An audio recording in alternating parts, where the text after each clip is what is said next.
My name's Dan Moxon, and I'm here with Sean Maxey. Yeah, that's right. That's right. Hi, Dan. First of all, what band did you play in tonight? The Doers.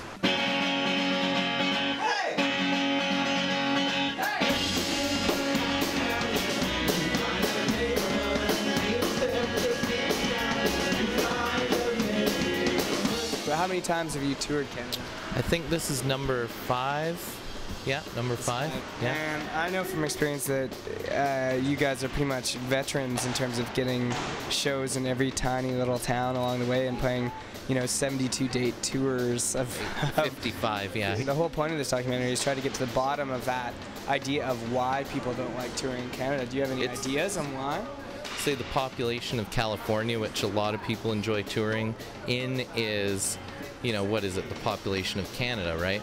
So there's a lot more people. You know, you'd like to think that you can tour your own country and do well at it. You know what I mean? Like, it's a sad realization to say that, you know, okay, we can't actually, you know, tour our country because there's not enough people and not enough people come out to the shows. Right. But I know in my experience, I've had shows out east where you have 2 people that show up, you know, and that's one of those harsh realities. But is there something that you can actually do to stop that from happening? Or like, what well, I think, like, a lot of people find, like, when they try to make their trip across Canada too quick.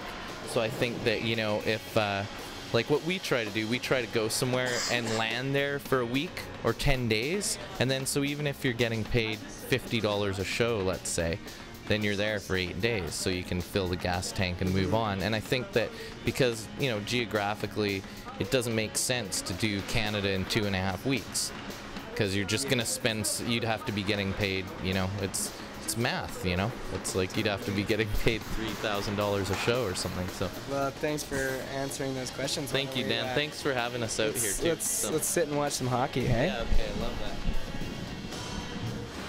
It's actually kind of neat to. This is like the NHL to me right now, man. Yeah. Minus the advertising. Yeah.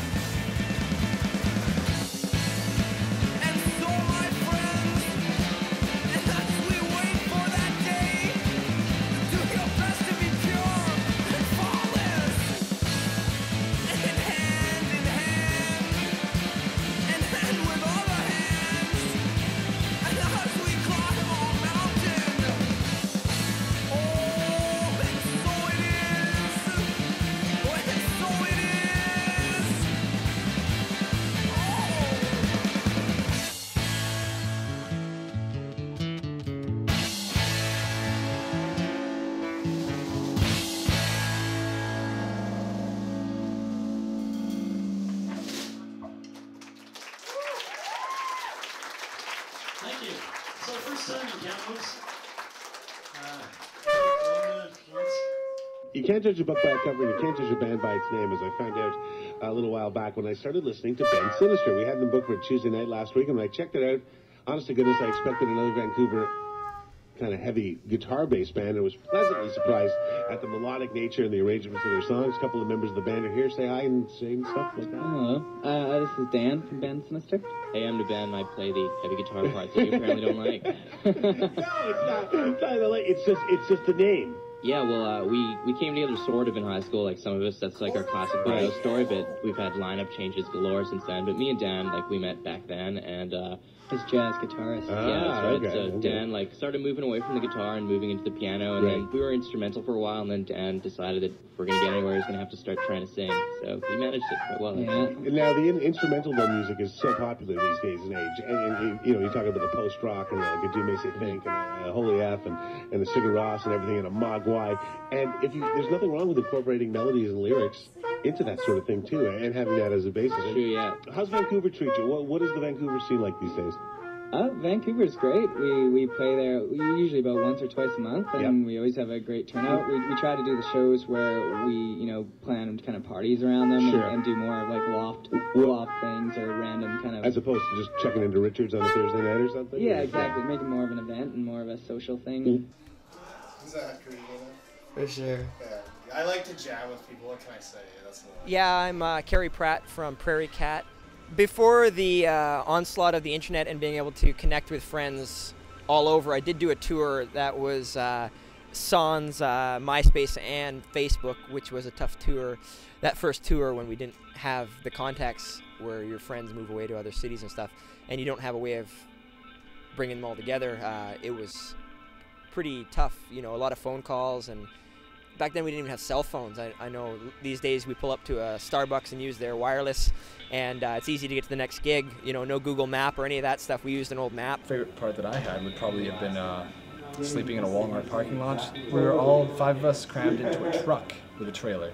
And what I used is I used this play toy here, and I constructed myself a bed with a top on it, and then I actually built this bed and slept in it, and it was rough, but it was hilarious. We played to nobody except for the bar staff at some places. It's definitely like a labor of love. Like no one would get into it for the financial rewards, because at this level, like when you're an independent band, there is no money to be had. You're not touring to make money, so like it was just nice to not lose. Well, we almost didn't lose money. Well, that's an interesting. I mean, that's an interesting fact for most people. If you were to say, you know, to the people that think that when you're touring you're making a lot of money, that you're not touring to make money, they'd probably find that a bit of a contradiction. Canada, like I mean, you're driving so much for like so little venues. Yeah. I've been bankrupt officially for at least a year. It's been like 2 months and I'm still reeling. I would say even food, you know, and if you have the pride to not ask your dad for money, then you kind of, I mean, when I got back from the tour, I had $6 left, and I had to pay my rent the next day, and I didn't until the next paycheck, and I ate spaghetti and pierogies every day. We're exceptionally broke at the moment, so first we have t-shirts, and then we have to sell those to pay for the recording, and then we have to use the recording to get a tour, and then we have to use the tour to promote the album, and it's like we're on some sort of treadmill designed by Satan. Biggest personal sacrifice made for music in Canada, I don't own a car. Massive debt. Me and my wife sold our first house because we couldn't pay for the mortgage anymore. We have to stick together, you know. We have to try and we're trying to eke out a living in a world of Britney Spears and flipped up polo shirts, and that's what we're up against. Yeah. And it's not easy because this is a blue-collar town.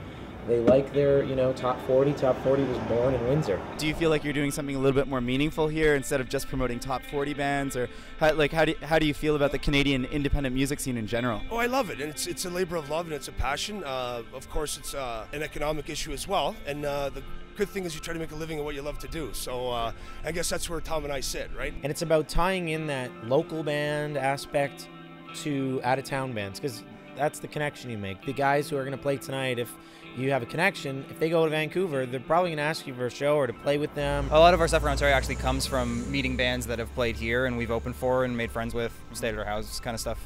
And yeah, it's been really supportive. And the Windsor music scene is been really great. Because I appreciate all the bands that do make the stop at Thunder Bay, because so many bands used to anyway play Winnipeg and then Toronto and drive right through. Mm-hmm. And it's a heartbreaker when you look at Exclaim and see you know, the concert listings, and there's like a 3-day gap between those two cities. How do you deal with that element of risk in your in doing business with your clients and also bands coming through playing Windsor? The way I look at it, the band and the venue, it's more of a partnership for that night, that event. So if the band's not well known but deserves an audience, it's up to the promoters like myself to get the word out and not educate to the point of arrogance, but let people know what's going on. So we decided to go to Banff for fun, and then we decided to try to get a show for fun.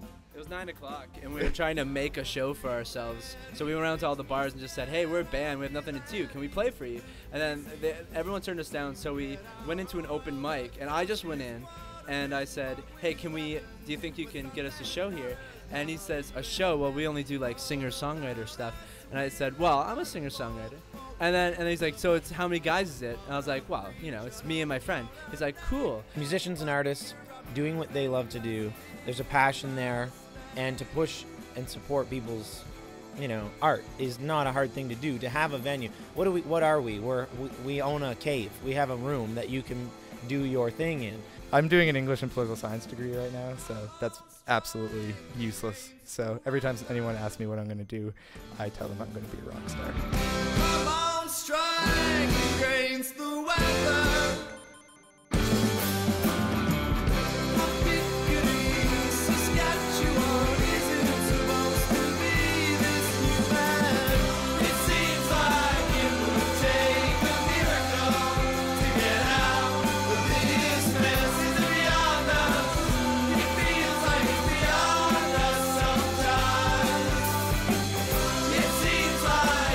I really dislike the format, but I find it easier to express everything articulately this way. After much discussion with the band, we have decided that upon our return, we are going to search out a new bass player for the band. I was surprised to see you partying and drinking when concerns for health were at the forefront to the point of leaving the tour. First day of tour, we were going to Port Alberni, and we missed our ferry because it was overbooked. Twice. Missed our ferry twice. Twice. Had to turn back home, cancel the show. Yep. Next day, finally made it. Those Nanaimo, Victoria were fine. Get back to Vancouver. That was good, but... then we all came down with the Moxon plague. Kamloops canceled, then canceled. We did Kelowna last night, now we're on the way to Edmonton, and things are looking up. Without a band member, though. Don't forget that little detail.